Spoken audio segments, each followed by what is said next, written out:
as a community can do better. What do you want to tell your children about this moment? We need reforms. From the All Indiana Podcast Network, we stand together. Everybody's here together, black, white, brown, everybody. A platform for progress in our community. We need to do a better job. I want to show that we can be peaceful. This is just as much our fight as it is yours. Discussing the problems of racial inequality and solutions to combat discrimination in a conversation for change. We'll be able to build on this. I never in a million years thought I would embrace a cop like that. From Wish TV, we stand together. The American Civil Liberties Union, known as the ACLU, has been around for 100 years. For them, the work is about a dedication to fight for the freedom and rights for all. As part of Wish TV's We Stand Together series, our Phil Sanchez sat down with the executive director of ACLU Indiana. What can 160 years of experience teach you about the future? A lot, especially when it comes to protecting what matters. At Pacific Life, we've helped people and businesses confidently embrace the future with life insurance, retirement income, and employee benefits. With strategies built on strength and trust, and a promise to be here for you today and tomorrow. Ask a financial professional how Pacific Life can help you today. Pacific Life Insurance Company, Omaha, Nebraska, and in New York. Pacific Life and Annuity, Phoenix, Arizona. All right, so it's been more than a month since the George Floyd incident. Has anything changed? And if so, has there been enough change? Well, I can answer the second question first. Of course, there hasn't been enough change. And have things changed? Yes. But this is just one moment in a series or centuries of moments, right? And George Floyd, tragic death, was not the first death captured on film, a victim of police brutality.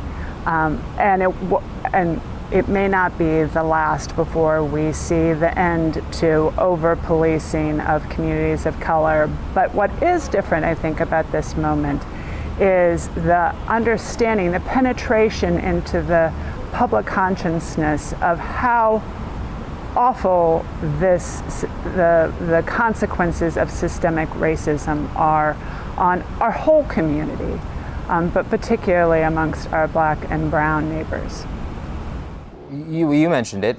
We've seen this time and time again. I mean, going back to even before Rodney King. I mean, this has been going on for years. Eric Gardner. I mean, you can say the names.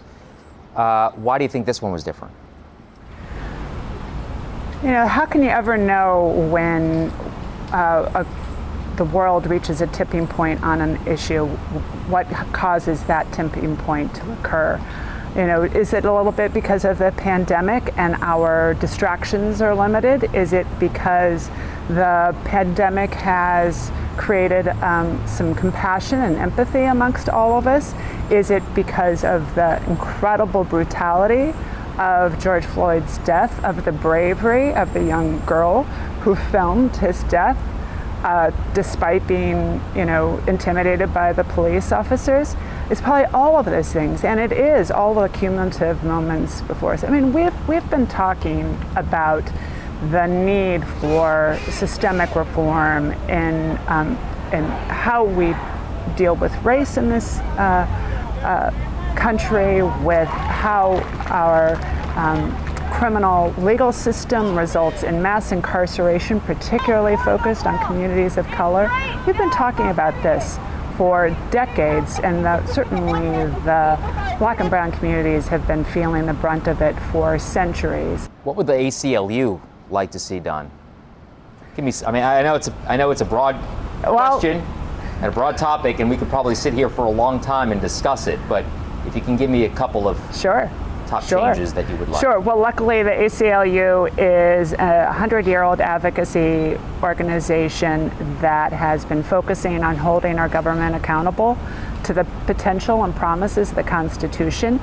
Half of us are lawyers, so guess what? We've got a plan. And we've had for years a campaign to end mass incarceration, and that is focused on changing our criminal legal system from the beginning interaction between police and individuals all the way through the consequences of our mass incarceration system.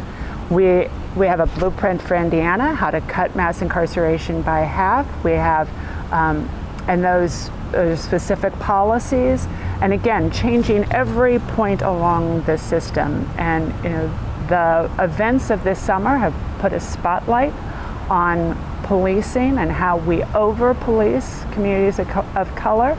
Then there's interactions all along the spectrum of our criminal legal system that disproportionately impact people of color, especially black men. Giving them longer sentences for the same offense, keeping them in jail, denying them bail. All of those points of contact have a disproportionate impact on communities of color. We're running out of time, so I got one more question for you. If you could pick one thing that needs to change here in Indianapolis, what would that be? We have to reimagining the role of police in our lives. We have to make police, give them a smaller role, their duties and role more circumscribed. We need to devote fewer tax dollars to funding them. We need to stop paying for more officers and more military equipment. We need to stop enforcing non-serious crimes like selling illegal cigarettes in New York can get you killed. Stop those interactions. Stop asking our police officers to act as mental health clinicians. Let me just push back on you for 1 second here, because I know that a lot of people are going to watch this and say, you say stop putting money into hiring more cops. There might be somebody at home that says, won't that make me less safe? We can still have police officers that respond to violent crime, and it's an important question, right? I mean, we have murders in the city of Indianapolis. We're not saying that the ACLU is not saying that police officers should not be able to respond to violent crime. We're saying that there are so many, there's an expanded role, an ever-expanding role that we're asking police officers to play that have led to this point where we are now.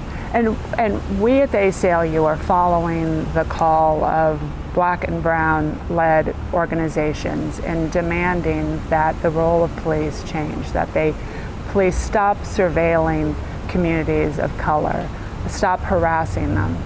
I think that if we are to make the most of this moment, we engage with everyone in the community and think, what if we ask police to do that's too much? And what can we do, ask them to do something differently, and use the residual money to hire more mental health counselors in schools and in the community, have better housing, better job opportunities, better schools. A long way to go. Yeah. One final thought for the folks at home. What would you want them to know? What do you want them to take away from our interview here?